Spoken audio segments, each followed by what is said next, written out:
When was the last time that you guys sat down and read a book for enjoyment? Most people aren't able to answer this question.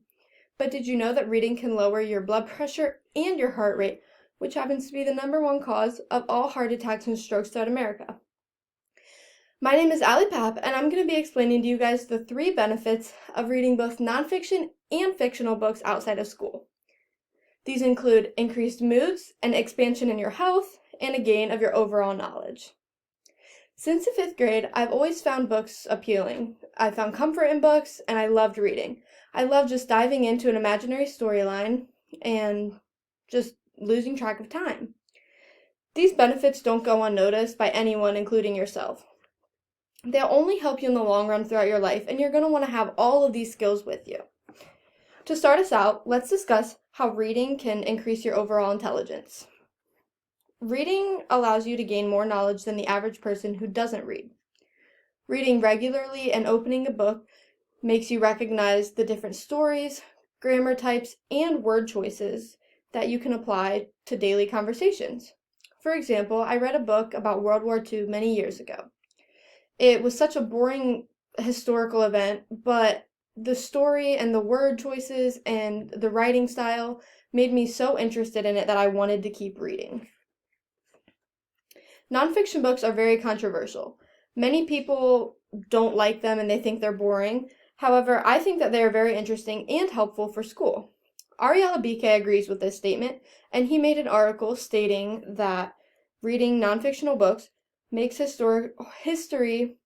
memorizing history easier. This is because you're following a very boring storyline with an interesting plot, and they throw in these details to make it historical fiction that makes you super intrigued to keep reading. In the article Benefits of Reading by Anne E. Cunningham, she states that our brains learn how to absorb information and then store them in our memory that causes us to have that overall knowledge increase. This is because you are constantly reading the things and then you apply them and you take what you learn that you got in your memory.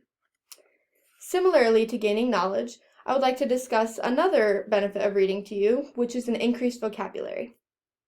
Reading is guaranteed 100% to create a wider range vocabulary. One thing that people notice, whether you're a reader or not, is words.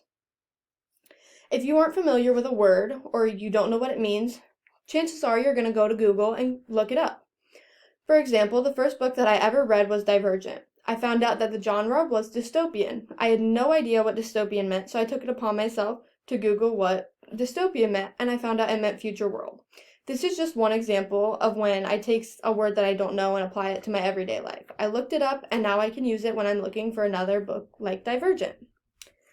The JRE library talks about how reading new words exposes us to its meaning, and this can just expand our overall mental dictionary.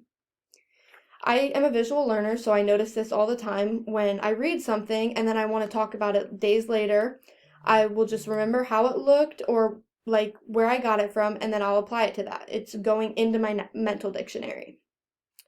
I was looking everywhere and I was trying to find an opposing article. I was trying to find something that disagreed with the fact that vocabulary is expanded by reading. However, I could not find a single one.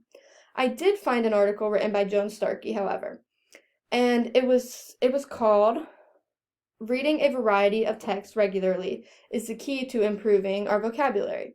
This just goes to show that she was so confident that reading could increase your vocabulary that she made it the head title of one of her most published articles. Although reading can increase our intellectual abilities, it can also cause a mood to rise and happiness to be found.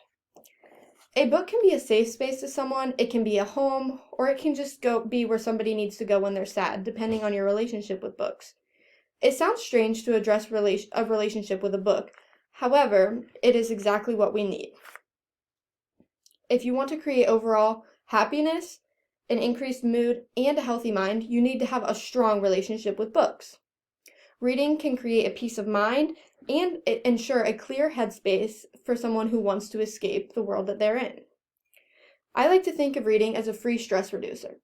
This is because my freshman year of high school, I was super nervous and just full of anxiety because I was trying to fulfill my social battery while I was trying to do all my schoolwork.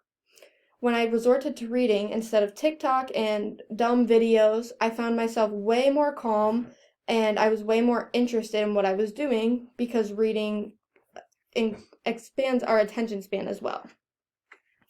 Did you know that reading can relax your body and ease the tension in your muscles by up to 68%? This was discovered in 2009 by the University of Sussex. Years later, the University of Minnesota followed up and supported the idea that reading is the best relaxation method that one could have because it can cause you to enter a literary world where you're just released from all your daily struggles. And this was me freshman year with with reading and technology. I did not want to watch TikToks anymore because I was just so ready to read because it calmed me tremendously. Now let's reiterate the topics I just discussed and break them down into simpler terms. Reading a book can help you gain intelligence regarding boring historical events that you don't want to read from a textbook. It is considered a free meditation used for our health, and not only will it make you sound smarter, but the vocabulary that you are using will make you smarter. Although reading has a very boring connotation, and most people who think of reading think of nerds, it can create a stable mind, intelligence, and the mental dictionary that I spoke about. Great life skills are available to everyone. These are awesome life skills that everyone should want to have, and that's why we have libraries. If you're thinking about this, then you just go to the library and you read a book, which will increase your overall mental dictionary, health, and intelligence. It is necessary to thrive, but not only when you're forced. You have to want to read in order to gain these benefits. To close, I would like to ask you all a question. Would you rather spend your entire life staring at a screen and getting worked up about silly little things that don't matter? Or would you rather spend your life feeling like you're in a world that constantly expands your imagination? Reading is not only about finishing assignments, but it is also about creating a healthy mindset and motivation for oneself. I hope that you guys consider reading a book and all the benefits that comes with reading. Thank you for listening. And this is my audience.